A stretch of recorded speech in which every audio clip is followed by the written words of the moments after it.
অভিনন্দন ডাকসুর নবনির্বাচিত নেতৃত্বকে। 2025 সালে দীর্ঘ 6 বছর পর ডাকসুর এই নির্বাচন ঢাকা বিশ্ববিদ্যালয়ের ইতিহাসে এক স্মরণীয় অধ্যায়।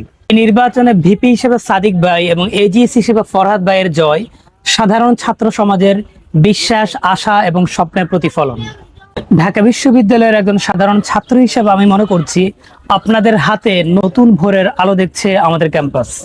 ছাত্র সমাজ তাদের স্বপ্ন, ভরসা আর অনুপ্রেরণা আপনাদের হাতে, আপনাদের কাঁধে অর্পণ করেছে।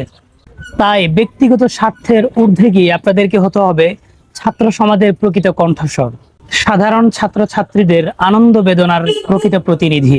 আজকের ডাকসু নির্বাচন আমাদেরকে মনে করিয়ে দেয় স্বাধীনতার ওই আনন্দের কথা, যে আনন্দে মানুষ মুক্তভাবে ভোট দিয়েছিল, যে বিশ্বাসে তারা ভবিষ্যৎ গড়েছিল।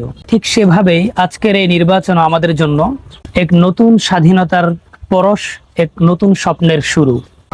আমরা বিশ্বাস করি এই আনন্দ এবং স্বাধীনতা অক্ষুণ্ণ থাকবে আপনাদের সততা, নিষ্ঠা আর নেতৃত্বের মাধ্যমে। আবারও শুভেচ্ছা এবং অভিনন্দন জানাচ্ছি ডাকসুর নবনির্বাচিত ভিপি এবং এজিএস সাদিক ভাই এবং ফরহাদ ভাইকে, এবং ডাকসুর কার্যনির্বাহী সকল সদস্যকে। নতুন প্রজন্ম গড়ার এই স্বপ্নে আপনারা আপনাদের সর্বোচ্চটা করবেন ইনশাআল্লাহ।